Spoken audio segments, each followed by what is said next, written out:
Hey everyone, I got a new Bible here. Maliit lang po siya. Actually, ito po yung NIV Pocket Thin Line, no? Ito po ay sa Shopee ko po nabili at dumating na po kanina. Kasagsagan po ng ulan nang ito po ay dumating at yes, we will unbox it. Kala ko hindi ako makakapag-video ngayon pero maliwanag pa naman, so we can still do the unboxing over there. Yes, at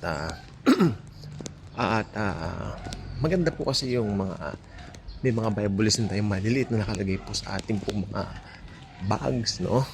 Sa mga purse. Yeah. Yes, at naniniwala po ako talaga na talagang dapat lahat pinupuno natin ng Word of God. Ini-enjoy natin higit sa ano pa man ang Word of Jesus, Word of the Lord Jesus Christ. And we will going to unbox this very beautiful Bible. Magkano po ayan? Tumatakbo sa isip nyo.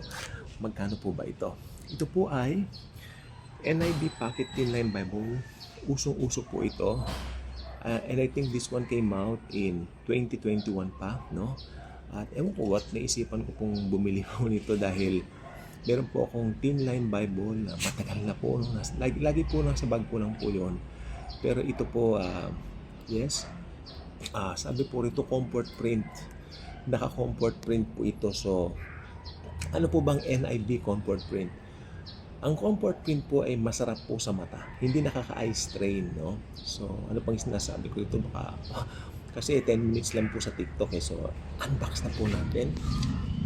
I will let you see everything about the unboxing of this beautiful Bible here. Nalagyan pa lang sabon yung cellphone ko. Sandali lang po. Ay! Lagyan kasi. Teka lang po. Ganun natin yan. Yun.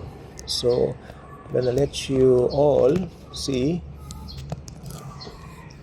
the unboxing of this very beautiful Bible. This is a very beautiful Bible. Look at that. Unbox po natin. Tata yung aso po, no? Ganyan po siya.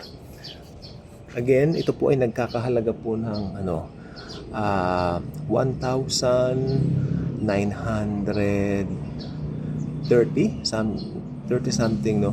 Pero ang binayaran ko po sa courier lahat-lahat na po 2,120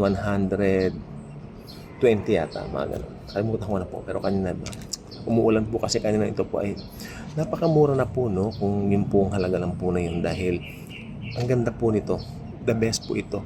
Yung dati ko pong thin line talagang gamit na gamit din po. NASB po yun. This is my second thin line Bible sa buong buhay ko. Ngayon lang po ako nagka-thin line uli, no? After ilang years, buhay pa ang parents ko nung meron akong thin line. Okay? At yung NASB, ito NIV. Alam naman natin ng NIV, ito po ay madaling unawain, no? So, ito po ang pictures po niya. Pwede pong i-pause if you want to read the whole summary about the pictures. Ako ba si mukha ko? Okay. Pictures, basahin natin, no? Complete text of the accurate, readable, and clear. New International Version, NIV. Pero I believe ito po yung NIV 2021. Ang NIV po kasi, 3 beses pa lang pong nag-revision, no? Unang-una yung original nila, 1978. Tapos 1984. And then yung pinaka-latest nga po ito, 2011. Yung when it comes to NIV, nasalin, no? Tapos sabi rito, less than 1 inch thick. Tama, less than 1 inch thick nga po ito. Pocket size to take anywhere. Yeah, you can take this anywhere. Double column format. Satin ribbon marker. Words of Jesus in red. Oh, I like that. Exclusive Sondervan NIV comfort print. Typeface. Look at this. 6-point print size. 6-point print size. Alam nyo, nung way back 2000s, nung lumabas po itong mga thin line, pag lumalabas ang thin line Bibles nung year 2000s, late 90s, year 2000s, ganyan. Excited ang mga Kristiyano na magkaroon ng thin line Bible kasi during that time, napakaganda po talaga ng tingin ng mga Kristiyano rito. Ibig sabihin, talagang amasahab. Pero kasi ngayon, iba na po ang panahon natin. May mga cellphones na po tayo wherein nandoon na po yung mga Bibles natin. Diba? Kahit saan, you can take it anywhere. Kasi ang pinaka-purpose po nito dati, a Bible that you can take anywhere with you. Okay. Nung lumabas po mga cellphones, yan, nasa cellphone po natin, nandiyan na po lahat eh. Ilang salin ng Bible ang pwede nating dyan, i-download, di ba? Na app, di ba? Sa isang app nga ako nandiyan po yung U version. Ang dami pong version doon sa U version, no? I suggest you to download it also. At syempre nung araw wala pa naman po mga ganyan, kaya pag lumabas po yung mga ganito, excited yung mga tao. Wow, Pocket Bible, no? I can bring this anywhere with me. Tapos pag meron kang taong nakita na alam mong hindi pa mananampalataya ni Lord Jesus, you can share this. Are you excited? Ang ganda po ng kulay. Alam niyo po, ikwento ko muna po sa inyo, no? Dati po, ako po ay nakita ko po talagang kulay. Ito na po talaga originally. Pero nung i-check out ko na po, yung mode of payment niya ibang klase. Medyo gagamit pa naman ko mabusisi. So sabi ko, tsaka na lang ko order. Until nakakita po ako ng kulay black na ganito rin po last week. Tapos nilagay ko po, in-add ko sa cart ko sa Shopee. So anong nangyari? Kukunin ko na talaga yun. Hanggang dun sa baba, lumabas po, meron palang ganito pa rin kulay. Tapos sinek ko po yung mode of payment, cash on delivery na po. So ito na po siya. And I think only one item left. So kung mag-order po kayo ngayon ng ganito, makakita po kayo, pero mode of payment po niya ay gagamit ka ng iba't ibang debit card, mga ganon, gagamit ka ng mga GCash, yung mga pay later, no? Shopee pay later. Pero ito po kasi cash on delivery at isa na lang po.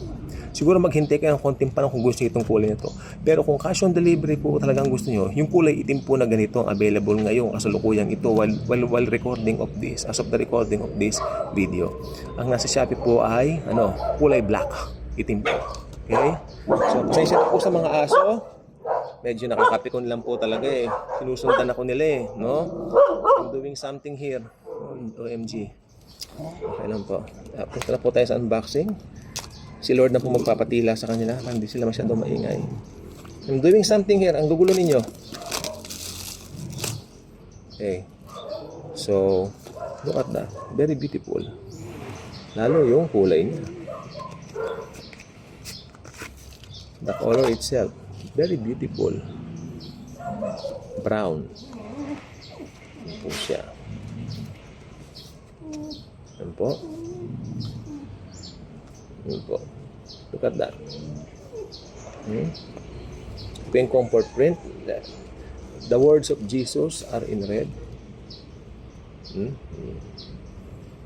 Okay. Let me, teka lang po. Anong gagawa ng paraan para makita po rin nyo. Yan po yung mga aso magugulo. Nakita niyo po sila. Yan po sila. Ito po yung the words of Jesus are in red. Sabi ko po, ayan.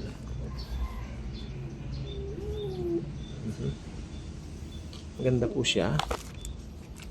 Okay. Siyempre, pag amoy ng bagong Bible po talagang maganda. Ayan, yung tipo po talaga niya, masarap po siyang hawak-hawakan. Leather po siya, leather soft. Thank you Jesus for this. Hindi ko kalain na magkakaroon po ako nito, no? So, ako kasi yung tipong pag ito talaga, hindi ko tinitipid ang sarili ko. This is the word of God. Maganda po. Ako may mga Bibles po ako dyan. Pero kasi pag gumamit ako ng Bible talaga, sinusulatan ko, ginagawa kong personal. Maganda po yung gano'n. Sulatan natin. Kung may mga revelation, sulatan po natin. Doon natin susulat. So, magiging marumi rin po ito kasi sulatan ko talaga. I will make this a very personal Bible of mine, no? Napakaganda po. Isa ko po talaga naman. Kitang-kita. Ganda po talaga. Okay, so yan. Sinare ko lang po ito. NIV. Yan po siya. Comfort print. NIV Pocket Thin Line Bible. Ito na po. Na-unbox na po natin siya. So maraming pong salamat sa inyong panunood, no? Kanina po maulan, akala ko hindi ko may re-record, akala ko bukas ko magre-record, pero sige na nga po, na-record ko na po siya. NIV Pocket Thin Line Bible. Hope na enjoy nyo po itong unboxing natin. Ito, napakaganda po. Talagang grabe. May mga tahi pa siya, naka-stitch pa po siya, katahi. Ibig sabihin, talagang pati amoy po mabango. Ito po ay wow, Talagang leather po talaga siya maganda. Soft leather. Thank you. God bless.